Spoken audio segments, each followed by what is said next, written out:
Hey, John. Hey, what's that, Alex? You know what I hate? What's that?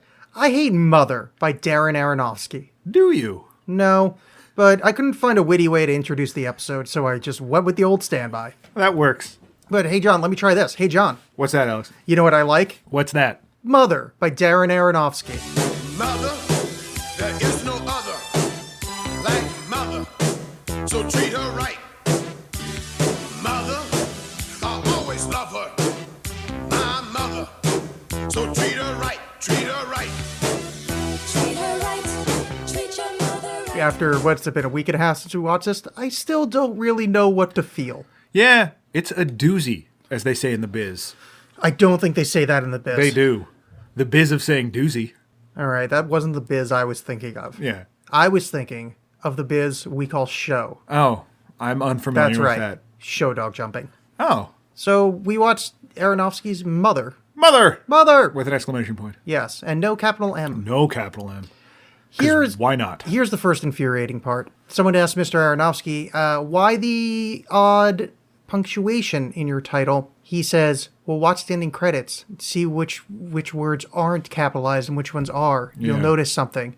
And I hate him. Yeah. That's the end of that anecdote. You know, sometimes they say, particularly when defending a person an artist that has terrible personal life or terrible personal beliefs or something like that. Well, you got to separate the art from the artist. But if you see photos of Darren Aronofsky anywhere wearing 9 scarves or just some of the stupid stuff he says, you really want to do that because I like this movie and I don't want to not like this movie or some of his other movies. I was a huge fan of the movie Pi when it first came out. Oh, with the tiger? Yeah. No, but I was a huge fan when it first came out and obsessing over it and the symbolism of it or whatever. And I was like, oh, I'm picking it all apart, but I never was able to get the ants, never figure out what the ants were. And then finally it came out on DVD with director's commentary. I'm like, oh, maybe this will be some insight. And I watch it and it was great. It was fascinating. But then he's like, oh yeah, the ants. Well, I'm not going to talk about the ants. And then I was like, Yeah. well, I hate you forever now. He did this a lot with the interviews with Mother. Mm-hmm. So I don't know where we start. So we walked out of the movie both just kind of being awestruck isn't the right word, but struck in some fashion, Yeah. certainly. Just dumbstruck. And Moonstruck. we were moonstruck. I had a wooden hand and was Nicolas Cage. Yes. Yeah, it's a movie that has stuck with me that I kept thinking about, which is good. There are movies that I keep thinking about, like how much I hate them. That's not, I'll think about Ruby Rod occasionally and just get angry. But You'll get angry because you'll never write a character so perfect. That's exactly. Yeah, I that's understand. Thank you. Yeah. I hear you. Crystal. But, Super green. Yeah. But Yeah, that's right. yeah. But no, this one, I just kept thinking about scenes in it and not even just possible meanings or anything, but just how it was all done and what was effective and what wasn't. And so it is, I liked it on some level, certainly. Yeah, I think I overall liked it. But okay, I guess we should just warn first. So I think we're not going to do our normal A to B, or at least, it's not going to be as definitive. So let's just throw this out here first. If you haven't seen Mother, I'm in no way, shape, or form going to stop any kind of spoiler. Yeah, there's no way to, I mean, obviously when we talk about these things, we're spoiling everything, but this one in particular, I feel like we should have this preamble. Yeah, because it's still in the theater or just leaving the theater, et cetera, et cetera. And I feel like this one, especially, at least for me, I'm going to say a lot of stuff out of order. Well, I mean, I don't think it really matters, given the film we're talking about, what order we speak of it in, because I guess there is a certain kind of linear narrative of the plot, but it's not exactly important. There's not Right. an A to B. But it's such a visceral experience, and we'll talk a little bit about why that is, that I do think spoilers, particularly in this case, you're ill-served by spoilers. Yeah. You need to, if you're going to experience this as cold as possible. Obviously, download and listen to our show. Totally do that. But maybe see the movie first. Yes. So I was talking to our mutual friend Micah about this, to the point of watching this film first. And I never thought about it previously on other movies of this kind of, I don't know what you call this, not really art house, but kind of an arty, big budget art film. Certainly, yeah. Is that I was recommend seeing it in the theater only because I found myself while watching it so uncomfortable and like kind of feeling fidgety that if I was watching this at home, I would have distracted myself with something else. I would have Yes. looked at my phone, I would have done something else. And I think that would have ruined the tone. Like, it's almost like the tedium was put there explicitly. Like, Yeah. he wanted to put you in a certain mood, like kind of old thrillers or like a Hitchcocky thing where there is the weight is meaningful. The kind of the boredom almost is meaningful. And there's a lot of spots in that movie that I found myself not bored, but would have been easily distracted. Sure. So just by means of that, if you haven't seen this movie yet, I recommend watching it in a theater, or if you're some kind of miracle person that still has movie watching discipline that can sit down and actually just watch a movie without being distracted, well, get off your fucking cross, you bragging piece of shit. Yeah. I kind of lost my train of thought. No, but I'm I with used you. a religious metaphor. Ooh, I'm a genius. I'm Alex with a lowercase a now. And an exclamation point. Yes. Just randomly put in. No, the end of my name has an interrobang. Oh boy. But yeah, no, it's I think part of the reason why this is, and I think is this movie is a real visceral experience, partly because Darren Aronofsky likes to try to make these subjective movies, and I think this is his most effective version of that. If you watch Pi, I don't know if Pi pioneered this or it was just in the an early adopter, the kind of thing, where this was in the days before GoPros, where like the actor has the camera mounted to him and like he's walking down the street, and so it's all kind of disorienting, weird. It's just, you're focused on him. Yeah. That happens throughout the movie entirely, and it's all like the one guy on screen for the majority of the movie. Like every scene has this guy in it, or even The Wrestler, where there's constantly the camera's right behind Mickey Rourke, and it's all just following him. This movie is like 95% close-ups of Jennifer Lawrence. It's just right there. And there's also no soundtrack. There's no music to speak of. So you are just experiencing this solely from her point of view. And I think being in the theater makes that like so much more visceral, and the scope of it is so much bigger that I think you feel that a lot more than you would on video. Here's the other side of that. If you're someone that gets nauseated by films, you might want to be a little careful, because there was at one point sitting in the theater with you that I was like, I may have to step outside. 'Cause Yeah. I'm getting a little eyeball sick from all the camera motion. Yeah, it's not like Cloverfield bad. No, Shaky no, cam, no. But it's there's some moments of, again, just from being so close, and Yeah. particularly when the action gets a little more heated. Now, what do you think? God, I sound like a real interview here. Now, John, what do you think? Why the choice of kind of grainy 70s film stock? They actually shot it from an interview I heard with him. They shot it on 16 millimeter. Oh, is that the deal? Yeah, which is, I mean, interesting. I don't know. I don't know if you want to go down the route of the color it brings or something like that. Because I heard an interview with Aronofsky where he was talking about all the stuff digitally you could do. And it's because he's like, I know how to do stuff with film, but you can obviously replicate that and digitally even do more with it. He was talking about like splitting the frames and speeding up like one side of it, which I'm kind of fascinated to go back and watch the movie again and see if you can notice that in some capacity, because that sounds like a very bizarre technique.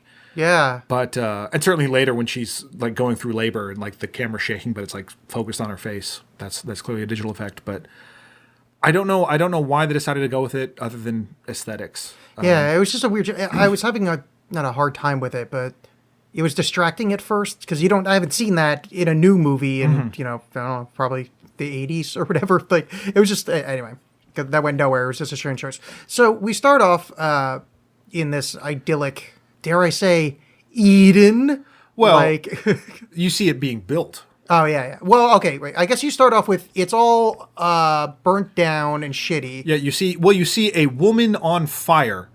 Oh, that's right. That's crying. the first shot. Yeah, the first shot is a woman on fire, like crying, and then it's the titles, and then you see Javier Bardem putting this crystal thing on a stand, and the house comes back to life. The house the house that is all burned starts reorganizing itself, and then in reorganizing itself and renewing itself, a bed is formed, and on the bed a body takes shape.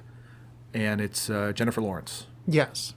So already, something's going on. Yeah, it's already a little weird, already in the strange side of weird. fast forward to, just because I want to get to the first weird spot. Well, that's probably the first weird spot. There's this. Did you ever read the Yellow Wallpaper? No, I mean I heard the reference to it in reading about this movie, but Yeah, no. that's. I thought about it in the theater, which made me feel very smart when I read reviews nice. later. I went, Yeah. ooh, I picked up on that. But so there's this very famous short story by Charlotte Perkins Gilman, I think her name is. Some three names, probably two of those I got right. This lady, and she's cooped up in her house and going a little bonkers. She's looking at her wallpaper, this yellow wallpaper, and seeing like shapes behind it. And those shapes start kind of turning into faces, and she hears like heartbeats, I think. Very much the beginning of the Yeah. film where Jennifer Lawrence is touching the walls of the house. And you're seeing shots of a heart beating and hearing heartbeats, and it's setting up the house as this organic, living thing, which I think what threw me off about the whole kind of religious tones that become very obvious later is I got so hooked on the she's a crazy lady that's stuck in the woods somewhere. Because that's what the Yellow Wallpaper is this housewife that's kind of basically locked in a room and going nuts because, housewives were treated like shit in the 1800s. Sure. So I sort of had that in my head. So it took me a lot longer to pick up on the religious stuff than I think anybody with the amount of religious reading I have under my belt would have. Like, I mean, it was late in the fucking movie before I went, Oh, really? Yeah. no, I mean, really late in the movie. Like, I think... Again, we're going out of order here. I think it's when he said, "I am I," who he's called by. Oh man, that's like the end. Like the end of the movie. Yeah, I went, because nice. because the thing is, if you watch it in mind of thinking Charlotte Perkins Gilman, whatever her name is, that Jennifer Lawrence is just a nutty lady. The movie reads the entire way that way fine. Yeah. It's just not, not the way. And then, obviously when that came out, I went, I'm like, oh yeah, and then that must be them. And of course, yeah. So there's a few people have posited a few different readings about this movie in terms of not only like Darren Aronofsky has straight up said it's a biblical allegory. Yeah. He has made no bones about it. Like, this is totally that. She's Mother Nature. Like, she's just straight up, they've said that. But there are other people that are like, well, it's also the relationship between an artist and like his muse, and even going so far as to being like Aronofsky and Jennifer Lawrence specifically, because I guess they're dating, and the characters in the movie are similarly aged, and the similar age gap between them. Oh, okay. Yeah. Also, like metatextual stuff, which is interesting, but I don't think works as well because so much of this is so fantastic. It gets to this like ridiculous degree that allegories often do, and maybe it's just because I picked up on that fairly early on, and then hearing him say that, seeing another reading of it, I have a harder time sort of fitting that in. Well, But I do think you're right that because the story that's being told, because you're also watching this sort of marriage dissolve, that also works. That's what you're reacting to, that human emotion of it, rather than being like, oh yes, I'm feeling this way because I've read the Bible. Well, here's the thing. Is as much as it does read that way, once I very late went, oh, and then going back and thinking about it, there's only one way to read the movie. It's a fucking biblical allegory. Yeah. I mean, there's step by step. There's so much of it. There's Old Testament. There's New Testament. There's the story. There's the flood narrative. Yeah. There's Cain and Abel. Like there's so much of it that is directly the fucking Bible. That's the way to read it. Mm-hmm. Yeah. I kind of picked up on it, I think, around Cain and Abel, and I didn't think about it later. So basically, we were talking about this house. They live together. He's apparently a poet. She's building this house. And one day, randomly, Ed Harris shows up. Just this guy who's apparently a big fan of his work. Thought this was a bed and breakfast, Javier Bardem's work. Wants to stay the night. So let him stay the night. And then, like, Javier Bardem and Ed Harris are partying all night. It's already weird because, like, Jennifer Lawrence is disturbed by some noise. And she goes to investigate, and Ed Harris is, like, throwing up into the toilet. And he has some wound on his back, which I didn't pick this up till reading about it later, that he's missing a rib.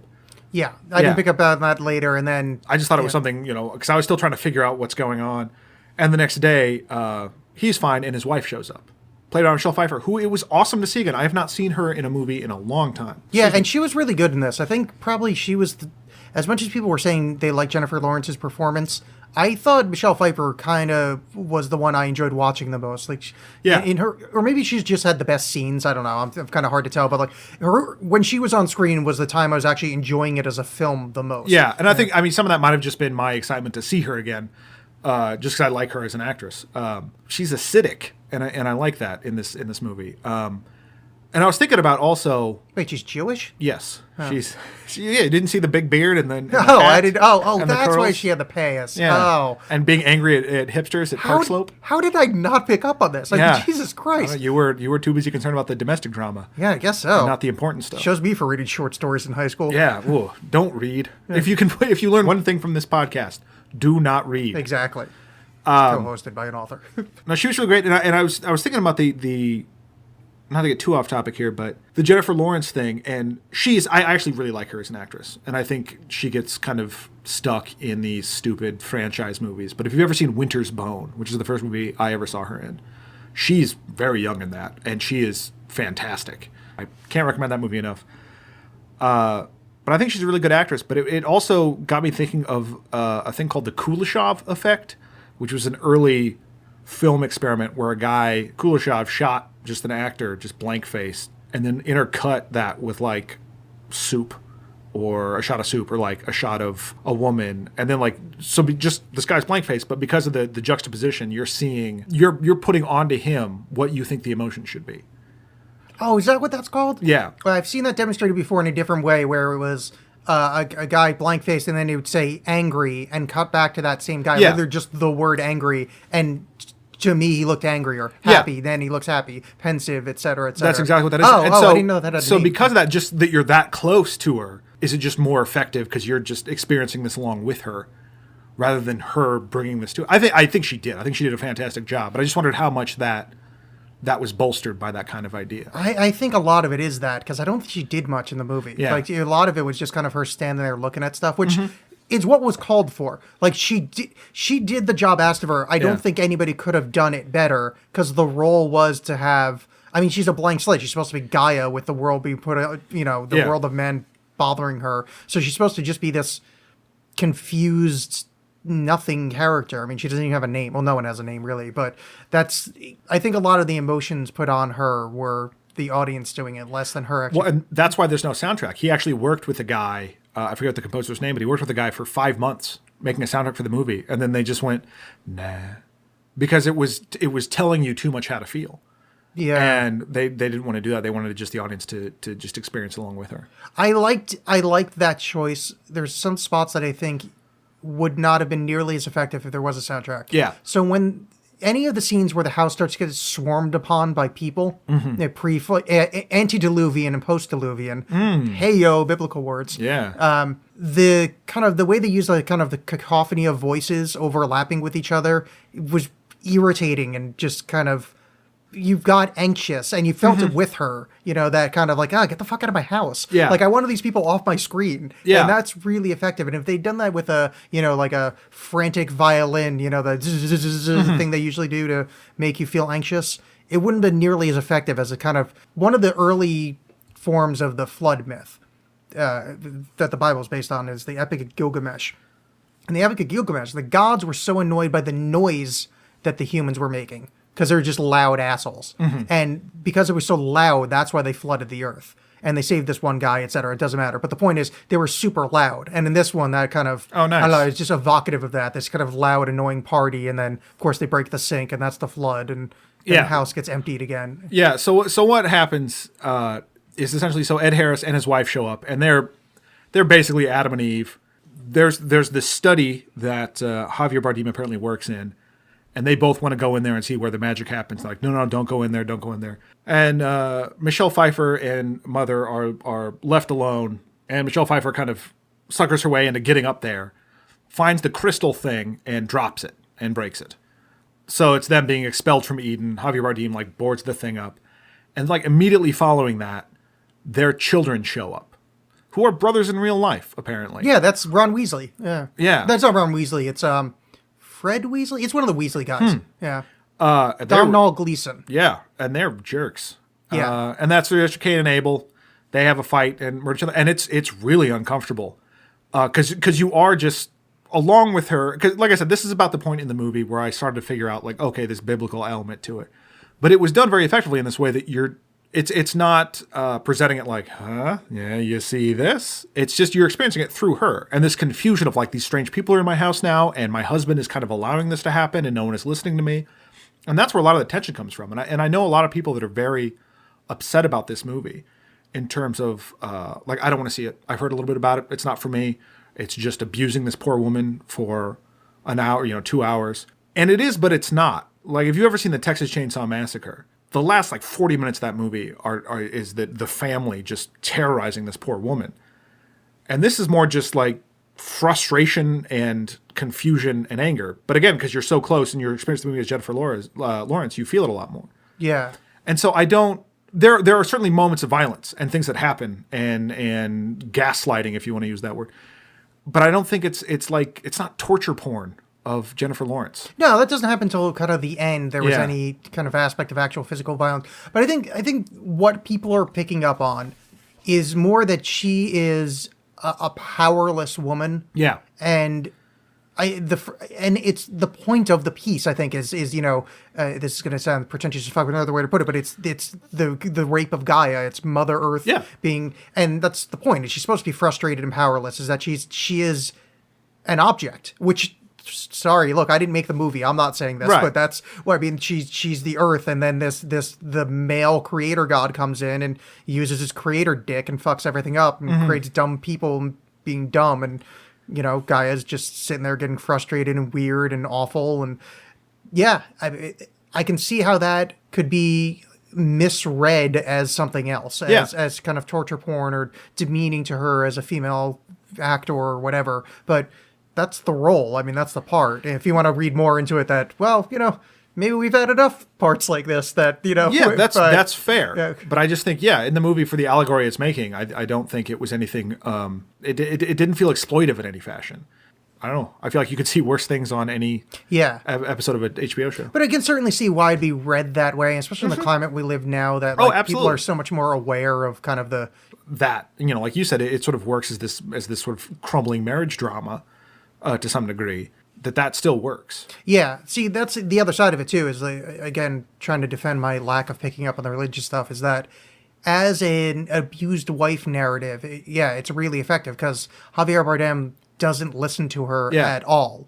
He pays her no mind, and then when finally, a man's here, I'm going to drink and smoke, and it's finally a thing I can pay attention to. Now, realizing that it's actually my creation is here, and I get it makes a lot more sense that way, but reading it the other way, it was totally there. Which is also fascinating if you're looking at it that way, is that so often in these sort of abused woman tales, the guy is, you see what the person loves about him at first, but then like immediately he's just like this huge jerk, like this sort of cartoonish Rodney Dangerfield in Natural Born Killers kind of thing.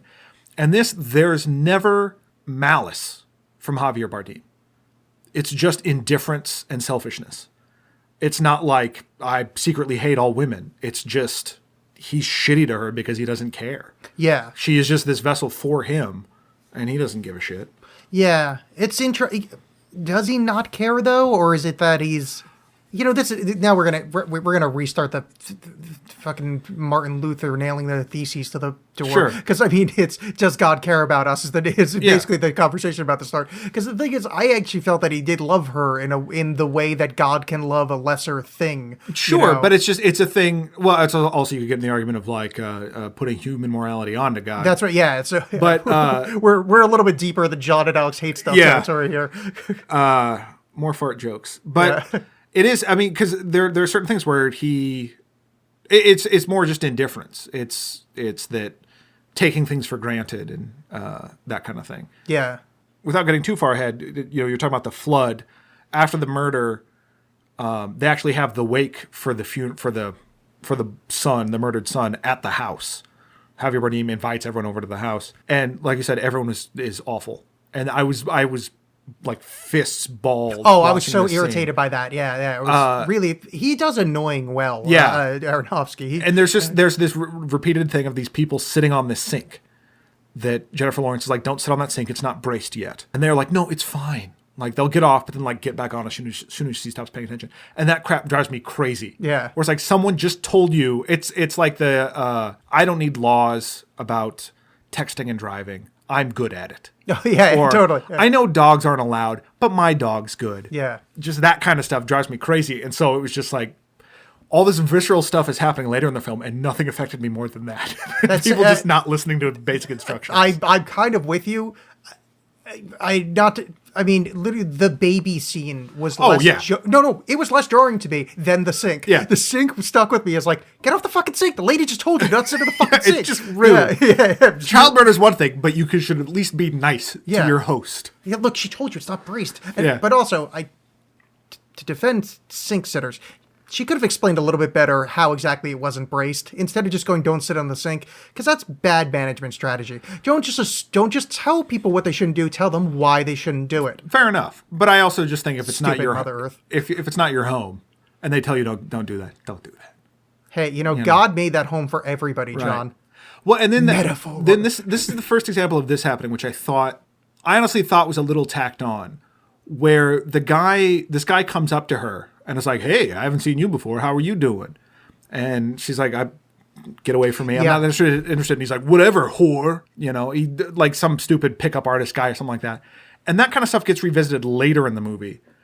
And it really, to me, honestly, it felt tacked on more. It's like all of a sudden the movie was also about Gamergate.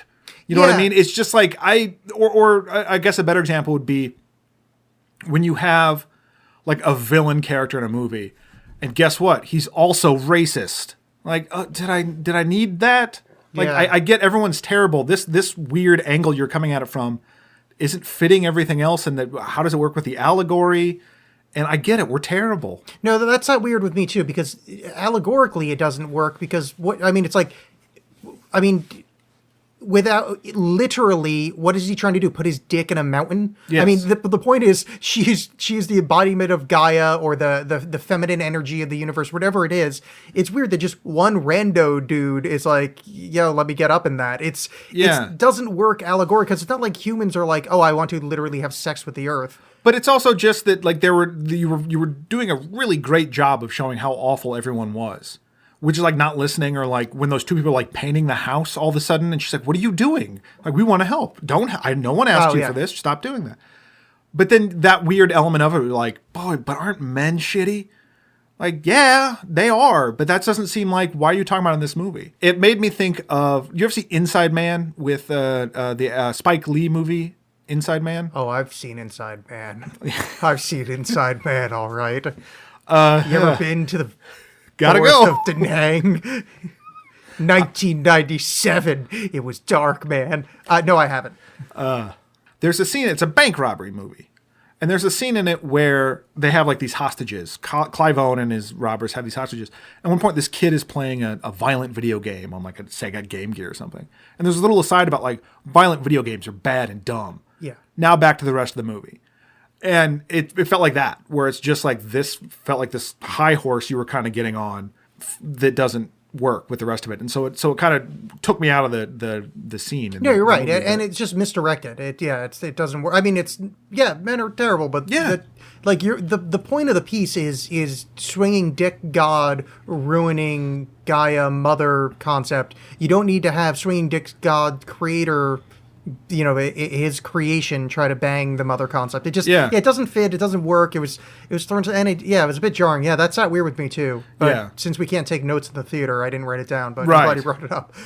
And then the sink. Yeah, because they sit on the sink breaks and it floods, and she gets everyone there. Get out of the house. Everyone get out of the house. An important part, because we skipped the whole Mark of Cain thing. Oh, where yeah. the floor of the house develops a weird hole in it from where the blood was. So she cleans. She sees that the blood had basically formed a hole in the floor of the house. Then she goes into the basement of the house and finds a weird side room, which I don't really understand what that metaphor was, to be honest with you. Yeah, so she goes down to see where the damage is caused, and she finds like loose bricks. Basically, I forget what she was doing. Yeah. But she like starts digging in the bricks, and behind the bricks is this metal door. And she opens the door, and there's just like these tanks of oil and a frog. The symbolism of that, I don't understand. But in one of the reviews I read, the frog is supposed to be an Egyptian goddess of some kind. That's the reference. I know a fair amount of Egyptian mythology, but that one didn't jump out at me. That I don't know jump out at me. See what I accidentally did there, gotcha. and really want to point out that I didn't do that on purpose. I don't know that one. Yeah, I didn't. That's the one spot in the movie. Going back, once I understood the metaphor allegory was going on. Going back, that's the one bit I didn't really get of an oil drum and in a hidden room. I don't really. Well, and this is another reason why I say go into this cold, because why I talk I about, just got it. Sorry. It's fucking fossil fuels. Because she's Gaia. That's the basement of Gaia. That's where oil comes from. Okay. Can it be that stupid? It might be. I think that's exactly what it is. Yeah. Cause, peak oil. Because you had to dig for it. So she had to dig through the thing. And that's the thing that burns the house down. That being destroying Gaia again. So was there an earlier version of the house where like this was all happening, but it was all dinosaurs? Like it's Javier Bardem and Mother, and then like all these T-Rexes are showing up and. Well, on the first day, the house was light. Yeah, that's pretty awesome. But yeah, so she discovers these things. That totally makes sense.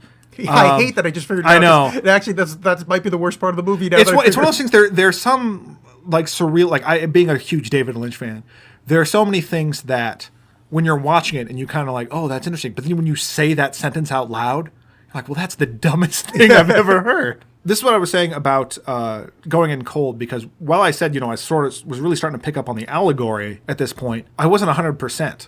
So it was still kind of a mystery. And I was kind of fascinated by that because it seemed like Javier Bardem was up to something and you didn't know what. But there's this metal door and what's happening and what's going on. But if you walk into it going like, well, this is a biblical allegory. What's this? Oh, yeah, this is a biblical allegory. What does this mean? It's much less fun. No, I like the movie so much more not knowing it was going to be, because I would have been irritated by how heavy-handed the religious stuff was if I knew it was religious stuff before watching it. Going in cold, it's like seeing Audition. It's like the coldest you can go into this, the better. Yeah, I still haven't seen Audition, and I still don't know anything about it. Oh, cool. Amazingly, that movie hasn't been... All I know is that it's some fucked up movie, and it's Asian somewhere. Yeah, it's Takeshi Miike. Oh, it's Miike? Yeah. Oh, okay. And it's... The DVD menu was a spoiler for the movie. Oh. Like, it kind of told you... Because it... Whatever. That's a whole other show. Okay. But it's that, where I thought this movie was very effective, again, knowing nothing about it going into it, of... while I was starting to pick up on the allegory, it's still giving you enough, like, mystery and stuff to go off of. To not just constantly going like, huh? You getting this? You getting this? See, fossil fuels. Yeah. But it's like immediately after that where she kicks them out of the house because the flood happens. I'm trying to remember when they have sex, basically. I think that's when it is, because she kicks them out. I think she kicks them out, and then he yells at her for it, and they have the kind of like fight sex. Yeah, because she's angry that they're not having sex, which is an idea that Michelle Pfeiffer had planted in her head earlier. That that's right. Because she was making fun of her underwear because she's just wearing granny panties or something. Which is a weird thing to say to Jennifer Lawrence, who's beautiful and wearing a very sheer top the entire movie. Yeah. That's a weird thing to point out. Like, oh, this incredibly smoking hot young 20s woman with a sheer blouse on. Oh yeah, you're looking quite granny panty. Like, what the fuck is...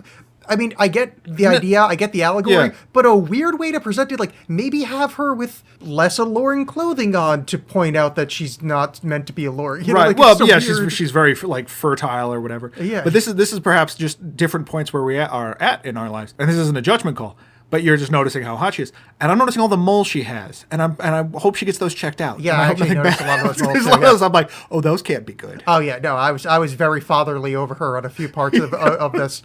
I was worried about her walking barefoot in the house. I'm like, you're doing renovations. There might be nails. Oh, I was concerned with her barefootedness. I was concerned with her mole count. Yeah, getting old rules, everybody. I can't recommend really it enough. But yeah, so they have this weird sex. She immediately wakes up and is like, I'm pregnant. Trust me, I know. And Javier Bardem is moved, like, who's been suffering writer's block this whole time. He's moved to create. And he starts writing something. And she lets him do it. Both just super happy she's having a baby. And he's happy he's creating. Oh, so at this point... Because we skipped over the thing, and I did another spot I don't understand is, and again, going back to the yellow wallpaper, I thought that was the reference, is that she stops taking this, she's been going to the bathroom every time she gets overwhelmed, to taking this yellow substance that she pours into water. And then when she gets pregnant, she stops taking it because she's so happy, and Javier Bardem is writing again, everything's perfect. I don't quite follow what that was, other than in my original reading of Charlotte Perkins Gilman was, oh, that's just a more reinforcement of the yellow wallpaper thing. But then it stops, and of course that wasn't it. So I honestly didn't look that deep. You're completely right. I didn't look that deeply into it because I just took it as that thing Darren Aronofsky does where he repeats a sequence of images. He did it in Pi. He did it famously in Requiem for a Dream, where it's just like in Pi, I think it was the opening the pill bottles, taking the pills. In Requiem for a Dream, it was the shooting up in the eye or sniffing and the close with the eye dilating. Yeah. As this sort of like rhythmic thing where it was just like, okay, this is just this motion that she's making. It's intense, but this is you just telling the audience, okay, that part's over. We can relax now. So I just took it more as like a cinematic device than something to be read into. To read into. But I think it probably is worth reading into. Because it happened the first time, or I don't know if it's the first time, but one of the first times we see it is that she finds a living heart in her toilet. Yeah, that scene I'm also still trying to... And she freaks out so much that she takes this, what I was thinking of like some kind of laudanum, because again, I'm reading this as an 18th century woman with, in very heavy quotation, hysteria, that she was taking laudanum. Yeah, well, I mean, it was in a unlabeled vial. Yeah, old-timey. So, yeah, it's just an interesting... Bought it from a medicine show. Yeah, I don't know where that fits into the religious metaphor, but, I mean, anyway, if we had not brought it up over the course of the show, we would later go, hey, we didn't bring up that weird yellow stuff. That weird yellow, yeah. Because it happened, I mean, multiple times, but I'm not familiar enough with Aronofsky that if that's something he does in a lot of his movies, that totally fits, and that I'm okay with that just being that's just what he does to reset the scene. That's the sorbet of Aronofsky. But it also, just my stupid brain, I just immediately thought of the... Grandpa Simpson's sex I was potion. thinking the exact same putting thing, the ardor back in your lighter, and then I just laughed at remembering that, and then forgot about what was going on in the movie. Yep, I had that same thought, and I was trying to think of the name of the Simpson and Son brand tonic or whatever. It was. That's like the worst H.P. Lovecraft story. Is that you're presented with some cosmic thing you don't know about, but it kind of reminds you of The Simpsons. And so the horror is just completely gone as you're devoured by Azathoth or something. Yeah. But that's exactly what would happen. Cthulhu, love about it, Grandpa. Yeah. All right, so she stops taking the yellow stuff, and he shows her the work. Mm-hmm. He is feverishly writing the New Testament. She shows him, and she cries like it's beautiful. Right. She has this image of like the house being rebuilt again, with them standing outside of it holding hands. Yeah. The two of them together, and it's a poem apparently what he wrote. And thank you for pointing that out. We didn't know he was a poet until... No, I believe Ed Harris might have mentioned something about it. Okay, I had him as a novelist until the second thing. No, because I think they brought up, because I remember repeatedly thinking like, no one likes poetry this much. Yeah. And then laughing at the poet, like thinking that the poem he wrote was came to sit brokenhearted, needed to shit, but only farted. And the question mark is what made it resonate more. Yes. Did he? We don't know. It's that ambiguity that we like. Yeah. And so I was just writing horrible poems in my head about what that thing is that people are reading and crying about and forming whole religions about. There once was a god from Nantucket. Yeah. They just wrote the worst stuff. Or it's... The earth was so fertile, I'd... ... Until next time. And Testament 1. So he writes the world's greatest poem, and this is where the bonkers level steps up. Yeah, this is where it kind of lost me, and where I really get into this movie feeling like a concept album, where it's like you kind of have this, reasonable sort of storyline going on, but like towards the end, it just ramps up to this completely ridiculous. Like, have you ever seen Pink Floyd's The Wall? Yeah. Like, the end of that movie just gets really weird and bonkers, and you don't really know what's real and what's not. Wait, okay, two things. One, you're saying a giant walking asshole in a British judge's wig shitting out on the defendant is weird? I'm saying everything around that. Oh. Like, because you mean like the song Mother? Oh. That was the second thing. That was yeah. it. Yeah. So this movie is an allegory for Pink Floyd's The Wall. That's actually what it is. Yeah. That makes way more sense now. That's why there's no soundtracks. It's like you can sync it up like Wizard of Oz. Yeah, well, that's the one. Somebody try that for us, please. Report back. 2, that's where the crowd in the house was chanting "Tear down the wall." You didn't find that odd? Yeah, shaving their eyebrows and thinking Bob Geldof was good. But yeah, it does. It gets nuts because it flashes forward. She's super pregnant now. He's finished his poem and she's crying, but then she finds out he's already given it to his publicist. Yeah, and it's already being released, and all these people are coming to the house to exalt him basically, and how great this poem is. This is where I lost, you lost me on Javier Bardem in terms of that character, where I kind of turned against him.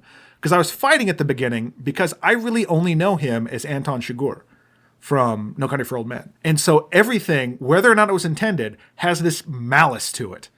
Because that's just in my head, that face is this just pure malevolence. And so I'm kind of, I don't trust him. It didn't read that for me at all. No, because I don't know that this movie is that well. This is me just bringing that to it. And so just like fighting against that, being like, no, I think you're looking too much into it. I think, but then it's like, okay, clearly he's not, again, like I said before, it's not malicious, but it's not great. Like when she's like, I want all these people out of my house. And he's like, I don't want them to go. You get this weird desperation, and you kind of don't think about, unless you're wearing a fedora and tweeting at Richard Dawkins, you don't think about like that sort of desperation of God, that sort of thing of like, no, I need these people here to exalt me. It's not just, and some of it, because you can tell, it very much seems presented that in his mind, he's like, no, these are my creation, and I need to let them grow and be their own people, and they're worshiping me, and I'm giving them this stuff, but they're doing their own thing. Where later you kind of get this need of, no, I need them to love me. Yeah, and also that kind of infinite trust he has for them, which is it pays off later. The house starts getting swarmed, and we meet his manager, God's manager, and she's wacky. Yeah, well, she's played by Kristen Wiig, which took me out of it a bit. It was a little. Is that what Kristen Wiig looks like? That's what Kristen I only Wiig know looks her like. from references. I think she's a fine actress. It just was a little bit jarring. It's like if Jim Carrey was all of a sudden his publicist. Kind of having to reorient myself, which isn't a big deal, but it was just an odd casting choice, I thought. Yeah, that worked out well in my favor, not knowing what Kristen Wiig looks like. Yeah. So it's like, that's just some lady. Yeah, and it's not like she was like showing up being wacky. It was just she was fine. her Yeah. presence. As someone that didn't know who that was, she was just a fine actress playing the part. Yeah. But so she, in reviews, refer to her as like the herald. So she's the herald of God. And I was like, that's where the thing started to get super weird. And I think I liked it, but it also lost me. Where this is where the followers start showing up to the house and going kind of wacky. Like earlier when you talked about the people coming for the wake, how they're like they want to help paint the place and finish the place. She's like, no, don't do that. Everyone who shows up now wants to tear it all down and like take pieces of it because this is the poet's house and it's for everyone. It's ours too, so I need my share. And they start splintering off into religious sects. Yeah. So they have people doing like the almost the Catholic Ash Wednesday ashes on the forehead. There was some Jewish references. There's actually in that part there were people were painting as well. Yeah. So which goes back to the Jews, still Jews for Jesus kind of thing. Still practicing the old ways, even though the new way is coming. And through all this, where the things start getting splintering and violent, well, the violence erupts. I grew up going to church as a Methodist, but I don't know that much about Old Testament stuff. So I don't know, because it seemed to posit that sort of God kind of became absent for a long time before the Messiah was born. And I honestly don't know. True isn't the right word. I don't know if in terms of biblical stuff, if that was the way that was going down, that things were that harried. I know there was constantly war and murder in the Old Testament, but that it seemed to get to this frenzied pace before the baby is born. All these things are happening, and Jennifer Lawrence, again, it's this close-up of her, and she's just going into these labor pains, and she's just screaming. There's like 30 minutes of her just screaming repeatedly. Because, I mean, like, they're some deep screams. Yeah. Some Laura Palmer-y screams. She was yelling her fucking ass off. Yeah. And, like, there's war breaking out. Things are blowing up. Kristen Wiig is shooting people execution style. Yeah, and there's each different room of the house is a different sect of the kind of growing religion. Yeah. And I think what they're doing there is around year zero-ish Jerusalem, because that's where the Romans had come in and kicked the Jews out of the Jews. And I think they had splintered off in like different sects of Judaism right before Jesus shows up. So I think that's the idea that they're building there, is that, the explosiveness of first century Judea, also seen in the life of Brian. Oh, okay, which you would probably know better because you're a fucking dummy. Yep, exactly. Yep. That's what I get. So anyway, so one of the rooms is the People's Front of Judea. The other's Judean People's Front. Get it now? Yeah, thank you. Where's my Szechuan sauce? All right. So Jennifer Lawrence is beset by all this stuff, and Madison, people dying over it. Like at one point she gets rescued by like an army guy, and he gets shot in the face like right in front of her. Yeah, that was pretty brutal. Yeah. And then through all this, like Javier Bardem finds her. It's like they go up to the room he boarded off earlier. They go inside, bar the door, and it gets all quiet, and she goes in labor and has the baby. And he immediately wants to take it out and show it to everyone. And she's like, no. And that scene, I actually was terrified of him in that scene, where he doesn't understand. First of all, it's someone denying him, which he can't seem to comprehend at all. Yeah. And it's just furious at her. And he's just sitting there staring at her. And it's positing that this is happening for a day, basically. Just hours on end, like she's nursing this baby, holding this baby close, and he's just sitting there staring at her. Yeah, waiting for her to go to sleep. Yeah. And it was that was something I actually thought a little bit about Greek myths and that kind of like Kronos eating babies and stuff like that, and that kind of deity. That was interesting too, because that part, I wasn't reading malice on him. It was just almost like this kind of disassociative, like almost like a psychopath, like that sort of thing. I read it more as like petulance. As this, like, who are you to deny me? That's not a bad way to put it. Yeah. You know, and there's just like not that he was going to like break her neck or, like I said, eat the baby or something like that, but it was just this like pouting. Yeah. And that's when I really started to be like, man, screw this dude. Yeah. So, she has the baby, and finally she nods off, and Javier Bardem picks up the baby and wants to show it to his fawning crowd. And I thought the timing of this was so good. Yeah. It's in the crowd for 2 seconds, maybe 3. Yeah, like he takes it out. They're immediately like passing it like it's Kurt Cobain above their. I don't know why I went with him, but like in a mosh pit, like putting like passing the baby over the head, crowd surfing. Yeah, and then like about 3 seconds of that, she stands up and she's like screams, "Oh, my baby! You can't do that! No, put it down! Put it down!" And then here, crack, and the baby's dead. So she pushes to the crowd, like, "My baby! Where's my baby?" And they see a table with a dismembered baby on it. And everybody in the crowd is picking up chunks of the baby and eating it. Which, to be fair, that was the spot that I picked up and went, oh, yeah, it's Jesus, huh? That was like, holy fuck, dude, they just ate a baby in this movie. Yeah, which I think, it's interesting because I don't know if it's because I was starting to, for me, that I was picking more up on the biblical allegory, that wasn't, I mean, it's jarring and upsetting. The whole movie is just tense and whatever. But I wasn't like, oh my God, they ate a baby. It was just like, oh, I see. Oh, yes, this is the. It's like communion. You know what I mean? Like there was a level of disassociation. It's still awful and terrible. It didn't. I was already just so like hyped up by this movie anyway that I didn't get. That was like a breaking point for me. But I can see that being like horribly upsetting to anyone. Yeah, I wasn't upset for a number of reasons. One, I'm Catholic. 2, I couldn't get rid of the fact that babies' bones don't turn into bone yet. They're cartilage, so it wouldn't make a snapping noise when you snapped its neck. So at that point, That's a normal person reaction. Yeah, no, because I said that they're like, wait, babies have cartilage, not bone. I don't think you'd hear a snapping noise. And at that point, they'd already been eating the baby. I was just more like, whoa, we're watching a movie where it wasn't so much like I was affected, but it was more like, whoa, this movie has people eating. Like, Similar kind of thing. Talk about disassociative. Yeah. It's just like, whoa, we're watching a movie where a baby just got murdered and eaten. Your notes were, that's not how you break a baby's neck. Ugh. Hey, well, some people know a little bit about science, the scientific method, and more importantly, experimentation. I fucking love science. Here's an article about breaking babies' necks. Oh, I'm gonna write Neil that. deGrasse Tyson is like, well, technically, sneaks up behind a child. Anyway, Bill Nye in a ninja outfit, just snapping baby necks. So she naturally not a fan of having her baby eaten. She's bummed.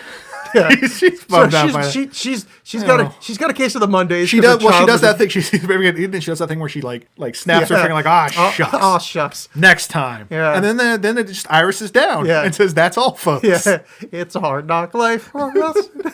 It's a living. So, yeah, she's rather upset that her child was just handed over to a mob of crazy people by her husband and killed and eaten. And this what happens here is the thing I was alluding to earlier. And so she starts like stabbing people. She starts like taking a knife and stabbing people, whatever. And then they all like come down on her and are beating her up. What's happening is, I think, feels even worse than it is, simply because it's like a Sergio Leone movie where there's all this buildup. Like, we have been watching her basically get attacked by people just by their presence and being around and not being listened to and all this stuff. And so when it actually explodes into violence, however brief it is, it seems extremely intense and really terrible. And then Javier Bardem like saves the day, right? Yeah. He comes down and picks her up. And then is this when does she fight him off? I don't remember. I don't remember how they get to the basement. I was just thinking. I don't remember what happens here. Yeah, because she's had The next thing that both of us remember, therefore the next important thing, is they're in the basement. Yeah, she goes down to the basement, and while she's getting beaten up, she finds this lighter that Ed Harris has left behind earlier, 'cause he was a smoker and smoking in the house when she told him not to. She finds the lighter and goes down to the basement, cracks open the fossil fuels, the oil that's down there, and burns the whole place down. Well, he comes out after her, tries to talk her out of it, Yeah. and then it explodes, engulfing her and him. Yeah. And then the house, and then it's sort of, you see her like all like burned up. He's fine. yeah, He's fine. His and sweater is still perfect. Yeah, and he picks her up, and that's when she's like, "What are you?" And he says, Yeah, I am that I am, or I am the one called that I am, or whatever. That's Yeah. dumb Bible crap. Right. She says, "What more do you want?" And I think he says like the last of your love or something like that. Right? It wasn't. Yeah, that- basically, because yeah. he sort of like forgives himself. He's like, I have to create. Like, this is what I do. Like, I can't stop doing this, and I'm going to do this again. And maybe this time it will work. But I need this for. So yeah, what I need from you is I need your love. And he reaches. She's like, go ahead, take it. And he reaches inside her and he pulls out another crystal thing, like the one that Michelle. Well, Pfeiffer he pulls broke out her off. heart, which Right. we've been cutting to the whole movie turning black. Oh, right. And then he kind of squeezes her heart, and it turns into a diamond. Right. Or the weird heart diamond thing we saw in the beginning. And then That the old lady threw off the boat, and then before we meet Leonardo DiCaprio. Yeah. But then he puts it in the stand, and the house starts rebuilding again. And this time, it's a different woman that wakes up in bed, but it's just a different Mother Nature. I thought that was kind of interesting in terms of his character. He generally believes like I have to create. This is what I have to do. And like you were talking about earlier, that sort of selflessness that he thinks, like, no, these people, I'm going to let them do this because I created them. They're good. And that sort of naivete. And you do get a feeling of it was all for naught, and it will continue to be all for naught.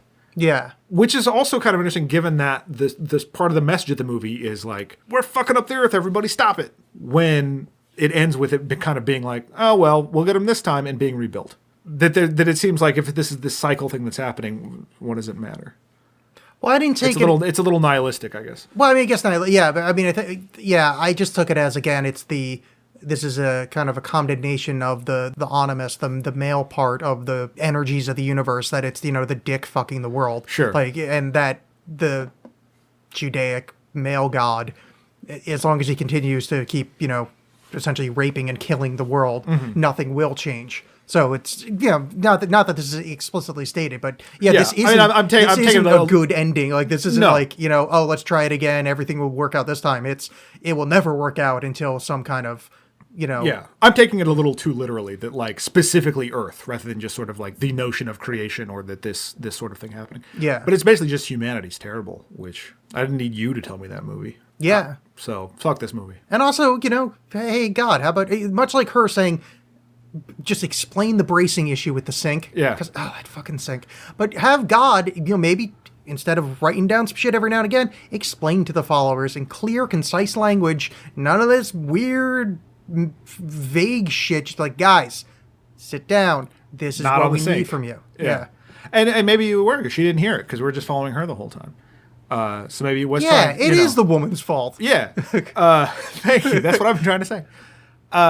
No, but just that, like, since we're following her, we don't get the sense of him trying to tell people anything that they're misconstruing, which is undoubtedly what's going on, if he is saying anything at all. But you just see him being like, oh, thank you for showing up. Thanks for coming to my house. I have nothing but endless love for you to exploit.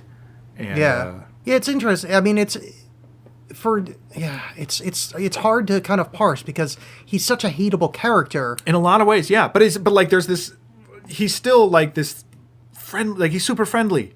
Like he's like, oh yeah, that you kind of want to like him, but there's a lot to hate there. Yeah, it's almost like a childish kind of thing where he doesn't understand what his actions are going to bring or whatever. No one has ever told him no, and he has no reason to believe it would be any different. Yeah. And that's also interesting, because like so clearly we're seeing a part of a loop. Like this is at least the second time this has happened. Yeah. Which a lot of times in movies and things like that, I hate. I'm usually not a fan of that as well. Yeah, but I thought it was done effectively here, because I think that was sort of the message, is that it was a loop, not that like it wasn't a gimmick. This like, oh look, isn't this cool? It was more just that's part of the message, is that this is going to keep happening because this sucks. Yeah. And the kind of the idea of like him writing is like another testament, like so like maybe another book comes out, like maybe yeah, there's a certain idea where there's kind of hope on the horizon, not just like an infinite, I mean not hope, but like it's not an infinite, like it's not stupid Battlestar Galactica, which I've hated intensely, but Right. they're telling this multi-season story, and then the end result is, oh, it's just a loop. That I think is useless, because that wasn't the story they were telling. They were trying to tell a story of the end of the loop. This was never posited that way. This opens with the end of the previous loop, and so you like if after watching that scene, I thought, oh, that's a flashback. You know, that first little bit in the beginning, you're like, oh, we're watching the end of the movie first. That's what's going on here. Yeah. So, which technically was true, but not really, because it's actually the end of the previous movie, you know? So it's fine as a loop. Yeah. I'm imagining, because of the sort of the read of the artist and creator and the muse, or just the person left behind by this person consumed with their art, and having to deal with the fallout of it. I'm imagining like Dan Brown or some like just shitty Dean Koontz or something, like watching this movie being like, yep, that's me up there. This is my life and my multiple divorces. Yeah. Like, yep, this wife sucked, but this one, she'll do it right. She'll understand me. Yeah. Which I now is forget the allegory. That's now what I take from this movie. It's not the movie itself. It's the Dean Koontz watching this movie. Do you know anything about Dean Koontz's personal life? Oh, a lot, yeah. Oh, okay. No, why would I know anything? No, because I'm curious, because there's two funny things happening here. One is that if you guessed right, it's Dean Koontz actually is a serial marriage guy, and he's on his wife's 6. What's somewhat funnier to me is that Dean Koontz has been married once at 18 and is in the most loving, lifelong relationship. No, I'm ever. sure. I'm just pulling him out of the hat of I know. mediocrity. Yeah, no. Just anybody. It's just I would just like that we had enough listeners that one of them was a crazy Dean Koontz fan and just wrote this whole diatribe. Like, first of all, they were married in 1975 and have been happily married. You know. So hey, Dean Koontz fans, sound off in the comments. yeah. All right. So, Not if you're Dean Koontz's lawyers, though. This was all satire. Yeah. So that was Mother. I would say if you get a chance, watch in the theater. It took me a week to kind of come to the conclusion that I think it's worth watching. Yeah, it was a ride, and it's not for everybody. And that isn't to say like, oh, you're too dumb to get this. It's just it's not for everybody. I've read negative reviews about it that I fully understand, or talked to other people about it that didn't care for it, and I get it. It's a weird watch. Yeah, and I think if you can interact with film on that level, not just want to watch an amusing movie, even like a well thought out, really deep amusing movie. No, but like this wasn't that. This was challenging and weird. And if you like that in your films, then it's worth watching. But if you're just there to watch even the greatest movies ever, if you just like watching a movie to watch a great movie, this isn't that. This is more like an experiment. I think going experimental or calling it experimental isn't too much of a stretch. It just puts me in mind of I did meet a gentleman. It had just straight up said like, I don't like movies that make me feel bad. He doesn't like any negative emotions in his movies, and that to me is baffling. Not that I only just like watch the saddest things ever, but just like that's a weird. But if that's how you want to do things, don't see this movie. Yeah, that's what like I'm in no way trying to put like a hierarchy here. Yeah, it's just some people watch movies for certain reasons, and boy, this one fits a very kind of film as something to study and interact with, not film as something to be entertained or at least experienced. This is a dialogue you want to open up instead of one way deal. But yeah, I guess give it a watch if after all of those caveats, if this still seems to appeal to you, go for it. Well, in theory, you should have watched this already. But if you didn't, that's dumb. Yeah, but I never listen to anybody that says shit like that on podcasts. I'm one of the people. Hey guys, if you just listen to this and haven't watched the movie yet, you're with me. Whether or not you liked it, let us know. This is a movie that one of these things I would love to continue talking about, no matter how many times I'm just going to be repeating myself. So yeah, don't hesitate to reach out if you got more to say about it or anything to say about it. All right, so John, next episode, as a little treat for Sam Hain, and by that I mean Samhain. I was going to say treat for a couple of tricks. Oh, because you like frequenting prostitutes. Oh, sorry. I just owned myself. Yeah, self-ownage. We're going to watch the classic. What are we watching? Nightbreed. Nightbreed.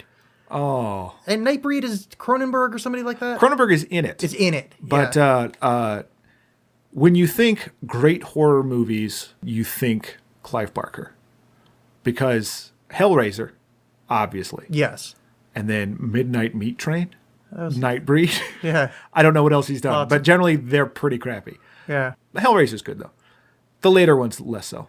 Yeah, I liked 1 and 2 or 3. 1 and 2 are like that. That'd be an interesting thing to do because you can just see how quickly they fall off. A couple of Halloweens ago, I decided I was going to watch all these movies, and I'd seen 3 before. Remember it kind of being okay, but the first 2 are really good, and then third one it's like okay, and then fourth it just drops. Oh yeah. And Adam Scott from like Parks and Rec is in the fourth one as a villain. Oh, for real? Early on, yeah, it's hilarious. Oh, that's fun. But yeah, it gets really bad. And like the last one they just made so they could retain the rights to it.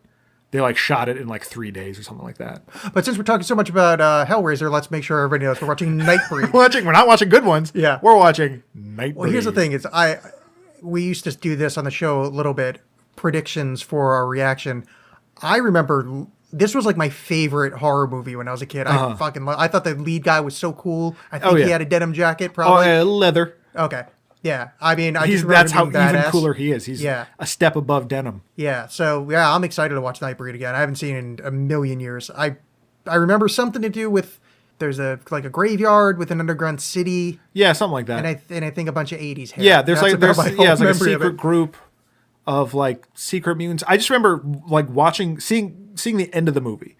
Coming to the end of the movie when like action's happening and they're in like a neat set and it seems all sci-fi, being like, oh, this is cool. And then seeing it was like on Cinemax again and going to watch it and be like, this is boring. But I was 8, so we'll see. Yeah. If my opinion has changed. All right, fun times. Well, on that note, make sure you can like us now. We have a Facebook page, John Alex Hates Stuff on Facebook. You can, do that. Oh, and go to iTunes or whatever the app is you have for getting podcasts and leave reviews and stars and things like that. That helps the show out a bunch. Yeah, for us, not just for other podcasts. I mean, do that too if you like them, but no, don't. Just for us. Just for us.